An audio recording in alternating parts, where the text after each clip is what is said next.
When you hear about the aging population, who comes to mind? Is it someone like this? What about this person?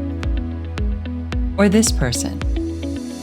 The fact is, there is no such thing as a non-aging person.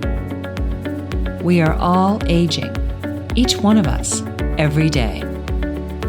Unfortunately, when many of us think about growing older, we tend to think about it in a negative way.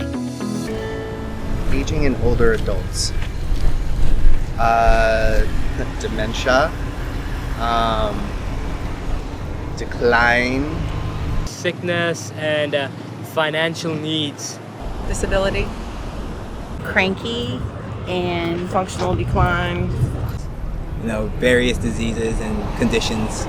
Yeah, that's the main thing, aging.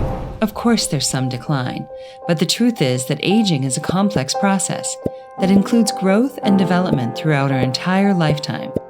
Simply put, aging is change, be it physically, emotionally, or ideologically. Some of these changes are obvious, like growing taller or needing to use reading glasses. But other changes are subtle, and we should acknowledge how monumental they are. For example, it's easy to take for granted that our life experiences help us to better cope with challenges. We've all learned that temper tantrums are not a good way to communicate with others. Can you imagine not having learned this lesson? I'm off today! What? I'm not going to work. I hate this job. God, they're always calling me on my off day. Our experience has allowed us to grow as we've gotten older. So why do we focus on aging as decline instead of seeing the whole story? Right now, there are very powerful societal messages about aging and what it means to be old. For example, when we see products being advertised as anti-aging, the message is that aging is ugly, aging is bad, aging is undesirable, aging is scary.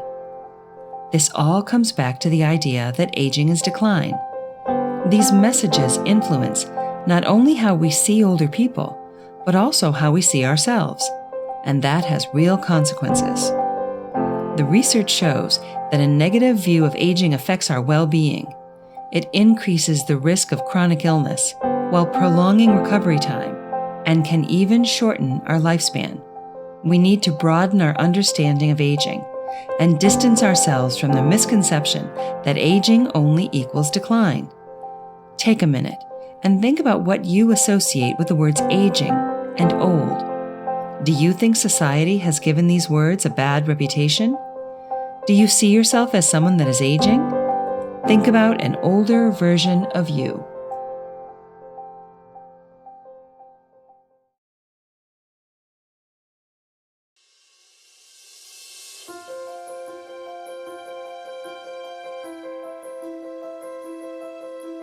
How do we learn about what it is like to be an older person? Well, we learn about aging from lots of different places. Over time, these messages have persisted, leading to widespread negative views about growing older.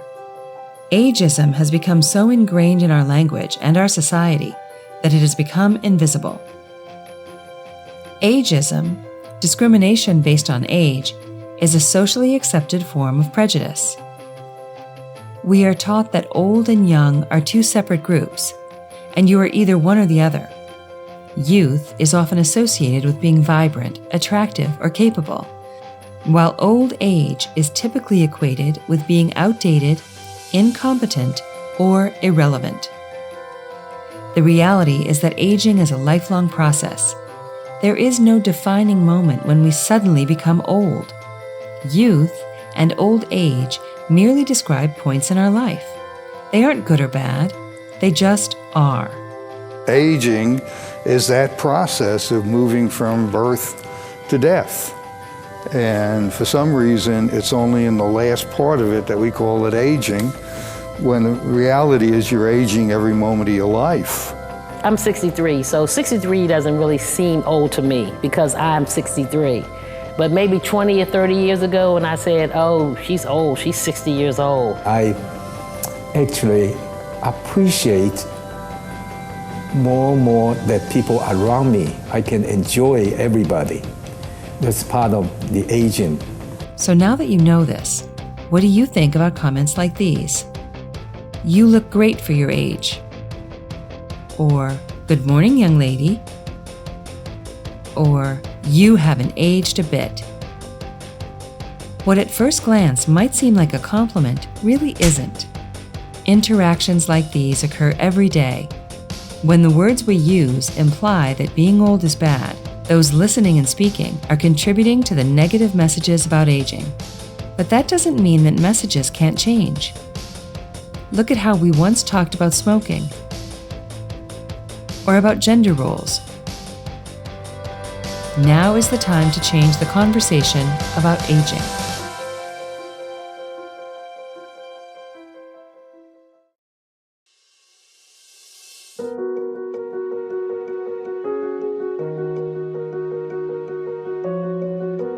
Seeing ageism is the hardest part.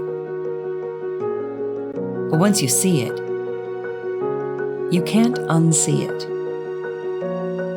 More people are challenging the stereotypical views of aging and raising questions that haven't been asked before. What is elderhood? How is it different from adulthood? Questions like these open the door to a new way of thinking. Elderhood is a period of life which is distinct from adulthood.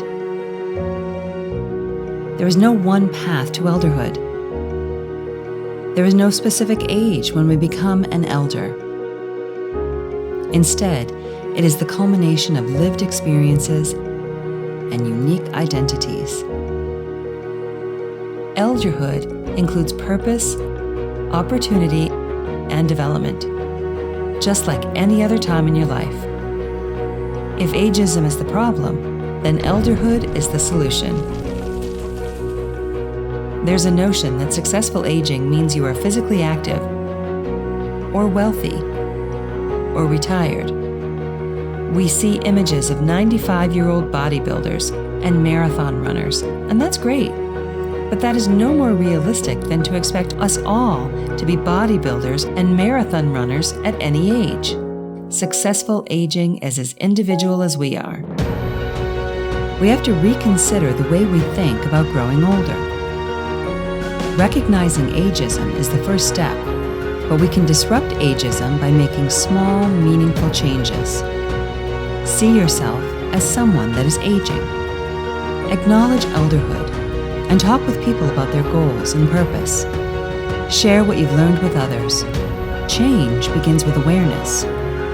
Aging is about you. Aging is about us. What will your elderhood look like?